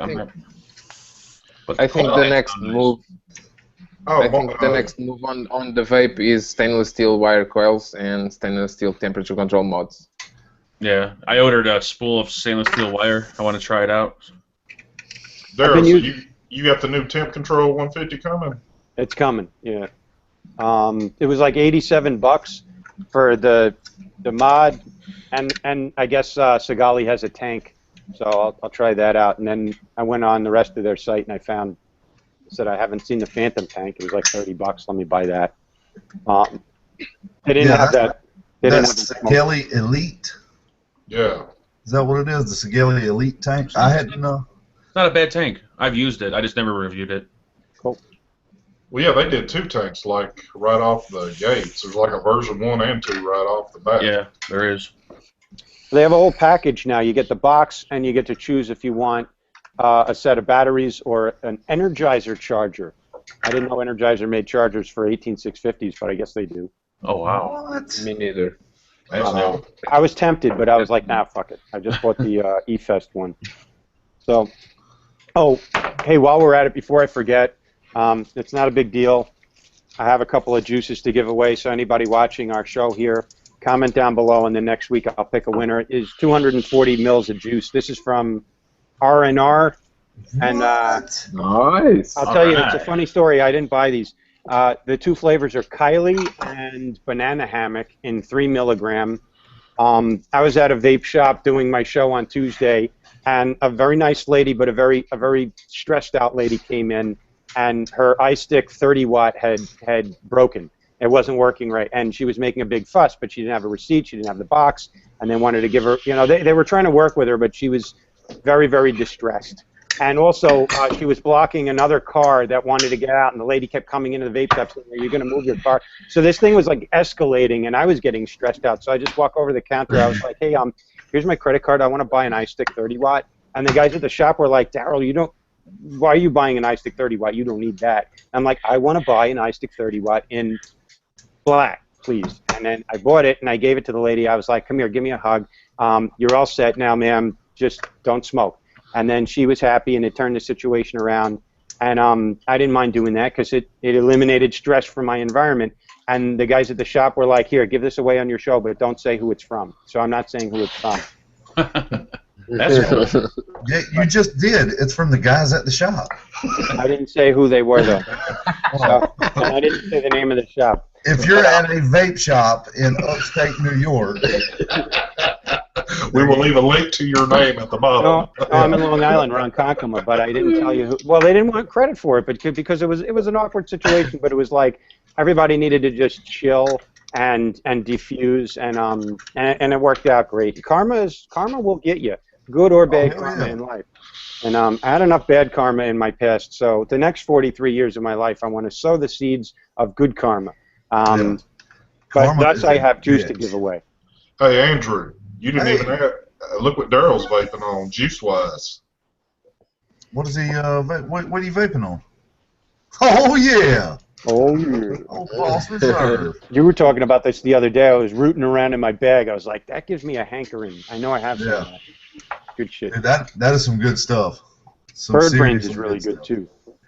Yeah, we're all doing the Cutwood day, pretty much. Cutwood. It's still a little bit lemon lime heavy for me, man. I mean, I like it. Don't get me wrong. It's the flavoring. The flavor is done well, but it's like all your typical cereal vapes, man. It's lemon lime heavy. Close off your airflow some. Cut down the airflow, and it's less citrusy. Huh. Daniel, I grabbed my gang mod, and you're right. The button is starting to feel kind of less clicky. Yeah. It is getting a little mushy now. Totally. What is the And I'm only using it for 3 or 4 hours. Wow. I feel very threatened and intimidating with you guys holding those weapons on this show. What is that made from? Is that metal? Can I use it? I think it's an anodized aluminum. Damn. Yeah. Don't But try it's and hit heavy them. as fuck. You'll more likely smash your own knuckle in it. What is the wattage you can get on those? It's got 60, the I think, right? 60, I think, right? I haven't Yeah, even 60. used it. I think it is the perfect mod to be on front of an representative's election. Yeah, there we go. Yeah. I think it's What, the I'm right just one. vaping. I represent vaping. Put that on your letterheads right there. So, Yeah. I'm gonna disassemble mine right now to check the fire button. So you just need that and then the pistol grip mod and walk down the street with both of those, like double-fisted. You won't get arrested. No, not at all. Especially in Chicago. Jesus Christ. Yeah, that looks normal in Chicago. Yeah, man. They'll give you a medal. Now, Mark, are you actually in Chicago, or are you on like the suburbs outside, or? I'm like the suburb right next. I'm like 5 minutes from Chicago, if that. Gotcha. But yeah, I'm in a suburb next to Chicago. You guys just had an expo like 6 or 7 weeks ago. Yeah, I didn't go to it, but yeah, we did have an expo. So did good old Andrew down there. Sure did. Yep. Yeah, nice little interview too. Yeah, we had a good time. What's the next one to hit? Next one I'm going to is in North Carolina, Winston-Salem, North Carolina. I think I'm going to go to that. That's like early September, right? Yeah, first weekend in September. Oh, cool. So listen, here if is I have- the inside. Oh, hold on, let me screenshot you there. Here is the inside of the Ooh, beast. it looks ugly, doesn't it, or no? Did you just open that up and void your manufacturer's warranty? You're gonna make it. You're gonna modify it better and fix it, and then send it back to them. Say, here's your version 2. Take it out and put a better chip in it and a better screen, and we'll be good to go. Maybe any keyboard fits in here. Yeah. Denny, when are you coming out with your Yeehee 5000 chip? Damn. You gonna try to outdo the 200, huh? I've got an ohm record coming, and I'm gonna put it side by side with the DNA 200. I got a feeling it's gonna whoop the DNA 200's ass. I got a feeling you're fucking home, sir. I got a feel. I mean, other than the extra 50 watts, but. Well, that's been your go-to for a little while, hasn't it? Yep, I've been loving that thing. Well, see, here's the thing. I can't put it on a temperature scope and see how accurate it is, but I can hook this one up to my computer, and it tells me within 1/1000th of a degree what the temperature is. So that's amazing. It's ridiculous. It is absolutely ridiculous. That's amazing that you have the patience to sit there and figure out like software and learn. It tells you the standard deviation. Like it'll show you, you literally have a line that goes up and levels off, and it'll say, say your temperature is 500 degrees, it'll go up and it'll hit 499.94 or 499.99, and it'll show you exactly how close to that temperature you're getting. How do you do that? With the software. I'm so glad you guys do that, because I almost failed like college calculus and physics, and I don't feel like going back to school tomorrow. I just wanted to vape, but I'm glad you guys do that stuff. Exactly, that's why I am. I just want to vape. Yeah. I like it though. I kind of nerd out on shit like that, That's awesome. I hooked it. I like when I first got it, I hooked it up to the computer, filled up the sub tank with a nickel coil, and vaped 3 tanks full of juice, just watching the lines go up and down and figuring out. No kidding. Because you can take and hook it up, set it over to the side, and set everything that you want on one side, and hit an auto puff and tell it, 6 seconds. Hit the puff button again, and it'll fire it for 6 seconds. No kidding. But the only bad thing about that is you don't have air going over the coils from pulling on it to for it to be as accurate as possible. Nice. I just figured out a solution for the gang mod. Oh shit. A piece of paper between the what gauge in the paper button are you and using? Are you serious? because the gap between the metal button and the actual switch is huge, or is becoming huge with usage. So I stick a card thing. Now the switch is very clicky again. So $250 mod, and the way to fix it is with a piece of paper. And you got to see it first here. Thank you, Daniel. Oh man. Isn't that how they were fixing the IPv4 with wasn't it a piece of paper that was all janky up in there or something? Piece of tape. It was the little porthole, and people would fill that in with a little bit of like silicone, and then no problem. Or they'd open it up and clip the wire. This is the 4S, so it doesn't have that problem. But that little hole and that seam there, that thing sucks. It draws juice in. I love this thing because it fits in my hand so nice. But that seam there, do you see that? Mm-hmm. Running up from that hole, it just juice finds its way, migrates in there, and it's attracted to the inside of this device. And that was the huge problem on the charging board. It was not the fact that it had a charging board. It was the fact that they placed the charging board underneath the 510 connector and with huge gaps. Yeah, that's crazy. Juice finds its way to the heat. So it pulls itself out of the RDA almost and finds its way down in there. Yeah. All right, this is not sophisticated, but like, if I blow in there, juice comes out, like, because that's what was They in there. didn't have another place to put the charging port.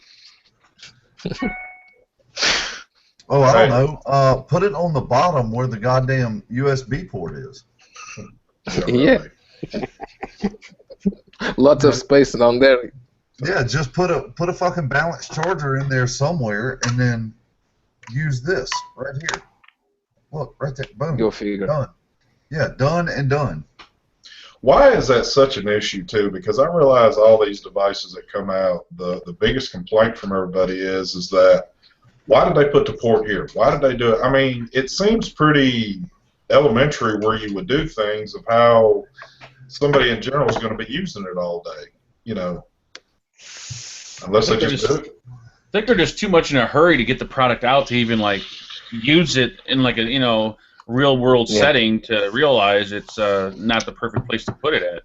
Well, that's what a lot of people have said. You know, there's no beta testers in China. No. All the beta testers are in the United States because these Chinese companies know that they can put out garbage and we're going to buy it up. You know. Yeah, and even though they're sending out products for testing, they're still making the product, so they're not waiting to hear back from the testers. They're still making it, and regardless of what you tell them, it's still going to come out. You know, if you say, "Oh, the battery door is shitty," you know, they're still coming out with the product, so they're not really beta testing the correct way.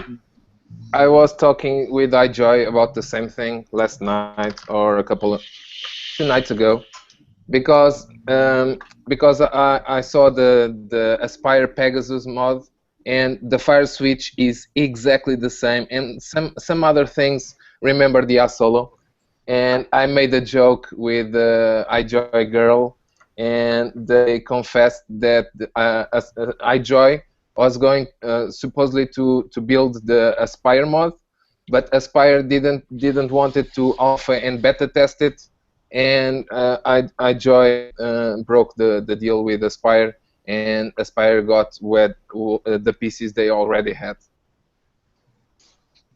Yeah, but not the board. Another problem they have over there is the engineers who are designing these things are employees, and when's the last time you ever wanted to go criticize your boss? That's a good way to find yourself unemployed. So, you know, the way it comes across to me is sometimes they do things just to like, oh yeah, it's great, and not, hey, there's they're not looking for problems all the time. Yeah, they're but they don't have to look for problems. They have to have external people looking for problems in testing. Yeah, and since they're such in a hurry, they're not looking for problems. They want to be the first one on the market to have that 200-watt device or have the Kanthal, temperature control. So they're trying to push it out as quick as possible. Which what they should do is send it out either to their own testers or reviewers. Check it out first, get their kind of feedback, their opinion, and then kind of put it in production. But they're in a hurry, so. Yeah. I think iJoy with the Solo is now almost on Charlie testing. Charlie testing. It's beyond beta. Yeah, they passed beta testing. Well, I know me and Andrew were a part of this yesterday because we were on. Damn, I forget who we were talking to. Oh, we were talking to Pegasus Vapor. But did the rest of y'all catch Twisted's video on his little Chinese mod deal? Oh yeah, I have such a problem with that video. I wanted to post a comment on there, but I just held myself back. I didn't get a chance to watch the full thing until last night, and I sat there and thought, "Are you serious?" So I'm gonna just say my comment here on the show, and if anybody that watches the show has an issue and sends me some hate mail, then so be it. But nobody watches the show, so it's okay. This is a guy, okay? He makes a video and he's complaining about him sending his design to China, them stealing it and cloning it. Yet this is the same guy that supports and reviews clones. So how is it any different that China's gonna rip you off when they're as opposed to you reviewing a product that they ripped off? And I just couldn't believe that he put that video out there saying that. I'm like, oh, I just couldn't even believe it. Yeah, so he's mad that they're going to clone his device, but yet it's okay for him to promote clone devices. I mean, I use clones, and authentics. I don't care about that. But for someone like himself, to come out and say, oh, he's pissed off that they're going to clone it. I'm like, dude, you review clones. I'm like, you're all about clones, so why are you pissed off? They're just going to do this. They're doing the same thing to you that they did ever to everyone else. Exactly. Wow. But I held back from I don't know what you're talking about. Well, basically, what the way Peg put it was that this guy has no idea. He basically said it like this: if I came to him and I said, "Look, Peg, I want to get this DNA 200, and I want to call it the heavy metal mod, right? And I want to get it produced, but I want it to be a limited run, so I'm only going to do 500 pieces." He would look me in the eyes and say, "Okay, it's going to be 30 grand for 500 pieces." And I'd say, "Okay, well, 30 grand divided by 500 pieces, that's going to be an expensive fucking piece." And at the same time, you can get 1,000 pieces for 30 grand. And then once you cross the 1,000-piece mark, it's going to go up. And it doesn't matter if you want one made or if you want 1,000 made. It's going to be 30 grand because that's what it takes. That's what it's going to cost for them to fire up those machines, to run the CAD drawings, to get the conveyor belt rolling, basically. It's between 1 and 1,000 pieces is going to be 30 grand, period. So, with him wanting to do 500 pieces and then making a backdoor deal with somebody and just expecting it to, like he said, a good old attaboy and a handshake don't fucking work over there. Yeah, he wants, if I'm not mistaken, he wants to them to, like, cover it. He's not going to put the money down. Yeah. And it's almost, I mean, I'm like, okay, Twisted can't be this stupid. I'm almost wondering if he purposely did this so that way they would clone the mod and put the mod out. That's what I'm wondering, because if he thinks a company is going to just say, oh, yeah, sure, we'll do this for you, it's only 30, 50 grand, we got you, we'll spot you. Like, yeah, no, it's not going to happen. So I'm wondering if he just did that so that they purposely would clone it and the device would come out. But, yeah, now I just couldn't believe he was pissed about them cloning it. I'm like, dude, you review clones. Exactly. So now you're mad that someone wants to clone you, but it's okay. And I held back. Well, that's exactly probably what it is. It's just a new technique to get out there using YouTube. Hidden messages in there. Yeah. Then anybody out there want to spot me 50 grand so I can, build this alien-looking device? Like, yeah, sure. Yeah. On that, buddy. Look at the fucking Deviate mod. That thing is stupid as fuck looking. It is fucking stupid. Why would you buy that piece of shit? I wouldn't buy it. I mean, number one, it's fucking $250, and number two, it's a DNA 40. Sorry, right there, it's overpriced, highly overpriced, especially for and it's been a long time since I've seen Grim Green do an honest, critical review. But when he reviewed that last Wednesday, that was a really good review. Like I can listen to what he's saying because he pointed out the button sucks. He pointed out that the fit and finish down the side is fucking terrible. He pointed out that it's a DNA 40 device. So and Mark, the reason why I said the other day, and me and Brett were talking about this in G-Spot the other day. The reason why I prefer your reviews over everybody else is because you're fucking Southside Chicago. You don't give a fuck. Mark will tell you, look, this fucking, he's not going to use the secret Illuminati words. He's going to say, hey, this goddamn drip tip sucks dicks. It doesn't stay in here. Yeah. I mean, that's what I wish every reviewer was like that, just gave their honest opinion. But I mean, honestly, it's not like that. Not every reviewer is honest about their devices, and I wish everybody was. My hardest time with watching some people review a certain product was this right here. This freaking OBS tank. Oh, yeah. Everybody I was watching, because I was getting ready to purchase it, oh yeah, it's the best tank, it's badass, it's top fill, it's blah blah this and that. And I was thinking, cool, I'm fixing to get that Joker. So I get it, and then I see one video saying that the 0.5 coils that come with it, they're kind of sucky. Man, I get that thing, the 0.5 coils in it are the worst coils that I've ever had in a 0.5. So I ordered some 0.25s for it, and they were better. But man, I got on there, you know, doing my review statement. You know what, people? Everybody I've seen out there has done all these great reviews. If you're just worried about trying to get your free stuff by saying, "Hey, it's good," you're not doing us a service out there at all. Yeah. Well, you know, a lot of people gave Vapor Rob a bunch of flack, and he got the shit trolled out of him for putting out a video that he put out. And if you hadn't seen it, it will come back to you. I mean, it's fucking awesome. You know, he's like, look, if you're just doing this just to get your, you know, 3,000 hits a video and get your little YouTube money, then, you know, that's fine. But at least be honest about it. You know, people want to stop smoking cigarettes. They don't want to empty their fucking bank account. You know, exactly. Just tell the truth. The OBS tank, like, I didn't like it, you know, for a few reasons. I didn't like it. I gave it, I think, a thumbs down. But one tank in particular was the Zephyrus. Like, you know, I said everyone loves the Zephyrus, and I just said, you know, personally, I don't like it. It's a good tank, I just don't like it. So it wasn't like a thumbs down review. It was like a, you know, it's a good tank, but it's not my style because, you know, I don't like this, I don't like that, I don't like this. So I told the same on the Zephyrus, and I told that if they had the option for single coil on a so tiny RBA, it will be better an RBA single coil than a dual coil. That was my final option. My final opinion. Well, I'm the same as Andrew towards Mark's videos. That's why I like yours so much, is that you can tell you're not in it just to get stuff. I mean, you're going to tell it like it is, and that's what people need out there. Because I mean,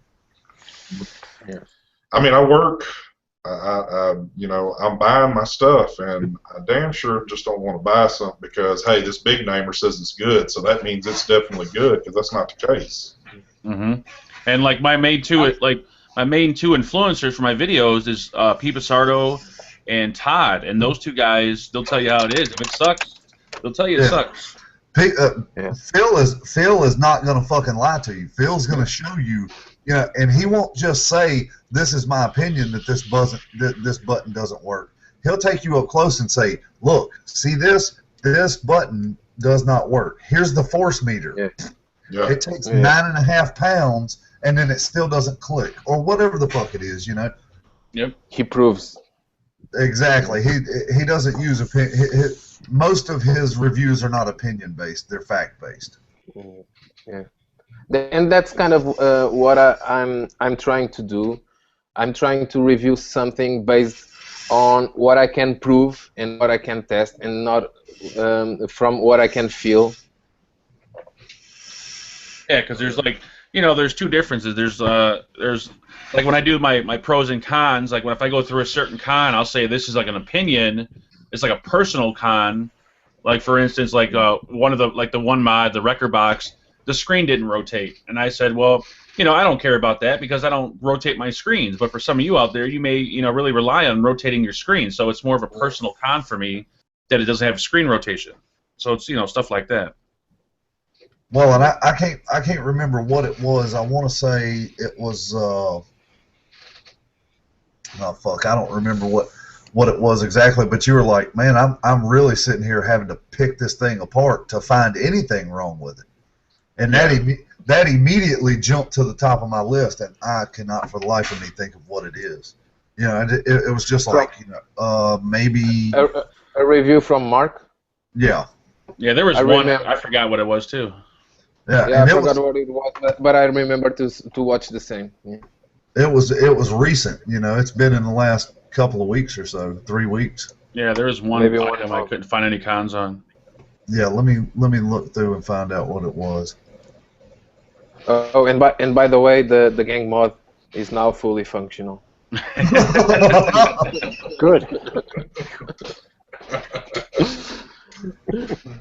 That's my thing, man. If I buy something, then I have to fix it. I'm just not even. I'm not happy about that, dude, at all. No, but the one we received is just the sample one. Okay, it's not the final version. Oh, okay. So they sent you the shit that's all fucked up, so you could tell them what to fix. Yeah, and why do they do that? Why do they send? They'll send out the prototype. They should tell us not to review the prototype. There's You're there's an vaping occasion. right now. You just didn't know it. Yeah, they should tell, like, for instance, like the magnets. That's why I got a lot of shit on that. And they said, oh, that's the prototype version. You shouldn't have reviewed it. I'm like, you told me to review the damn thing. It was the Bigfoot mod. Oh, yeah, the Bigfoot, yeah. But I think Fumi Vape wants us to review the sample. So they told you to review it then? Yeah, they don't. They sent me so many. Tell you not to. They've sent me so many emails since they started this thing. I don't even remember anything about it. Every single week, I get an email from him with a video or a letter or at least 20 emails. Yep. And it's like 10 or 15 pages. That should be send us a here, book. I think. They got a little crazy on this thing, man. They got a little crazy. Well, the more and more I listen to you big timers, I'm kind of like, hey, I just assume buy some stuff here and there and do a few reviews like that. But they aren't the only ones. If you saw the Danny Extreme V2 pamphlet they sent me with 35 pages. Oh wow. It's too much. All kinds of specs. I mean, it's good that companies kind of do that, but I think for the gang mod, it's not. Like, I got all excited and like wondering like, wow, this thing is gonna be awesome as hell. Then when it arrived and I seen like what chip they're using, I'm like, oh my god, really, seriously? Yeah. Oh my totally God. disappointed. Yeah. Get me all geared up and send all this paperwork and these videos and this poster and all this other stuff and I think for the same price they should went with a deal with SMY with this newer chip. At least it is 60 watts, and it has temperature control. Yeah, I kind of feel bad for these guys. They put a lot of money into this. Yeah, the screen is the same size. Maybe I switched the internals. The little speedometer is cool too. Just put your SX350J in there. Just put your SX350J in there and throw you a little lipo stick in there. And yeah, I thought the same because the board is the same size. Yeah. Well, guys, we've hit the 2-hour mark. I think I'm going to go ahead and cut this because I think I know where else we can go to after this. But I appreciate y'all being on. And, man, like I said, open invitation anytime y'all want to come on. It was great having y'all on. Yeah, 10-4. You just need to move it up about an hour and a half so I can actually get the sleep out of my eyes. I know. I'm going to have to send everybody coffee pots for this time. There we go. Well, go ahead. I want a Mr. Coffee, one of those, what do you call them, the super drip. You ever seen those? It's like the speed brew. Hell yeah. Yeah, I'll take the speed brew 9000. Mark, you got a show, and Andrew, you got a show. So when are y'all on? My show is Not Another Vape Show on Sunday nights at 9 p.m. Central Standard Time. And you'll see Andrew on there a lot of the time, and Nate from Regular Vape Dude, and you'll see Brett and all the other crazies out there. Well, if you ever invite Brett again, apparently you have to invite him each and every. Yeah, I know. He always messages me, but this one week he had to be invited. I'm just gonna, dude, I've saved the permanent link, so I'm just gonna run in the room even if you don't invite me. There you go. And this week I'm giving away a home wrecker box mod, so it should be. Okay. Well, I'm not watching. I'm going to get in on the giveaway. Yeah, I'm not going to be on this week. I think that's why Brett probably stood behind last week. He wanted to get in on a giveaway. He was wanting the Sigelli. Yeah. Yeah. Andrew, you got a show also? Yes, sir. Wednesday nights. We have settled on Wednesdays. It's going to be Wednesday night at 8 o'clock Central. Reviewers Q be damned. We'll go from 8 to 10, and then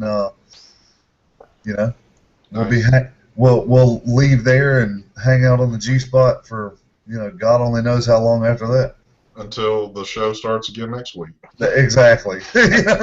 So wait, it's not called Never Heard of Them anymore? I like that name. Yeah, it's called Never Heard of Them. Oh, okay, cool. Well, and let me get this out there too real quick. Me and Daryl were shooting around with names for the show, and we came up with this. And it's we gave one comment about, so what's an untrue vapor for whoever made that, but I think it was a perfect fitting for the name because we're just telling it like it is. We're not trying to blow smoke up your skirt or anything. So that's our explanation there.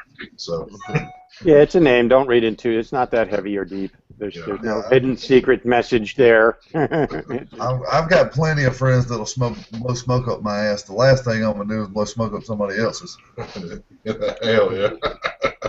Now, I might blow some vape up their ass, but hell yeah.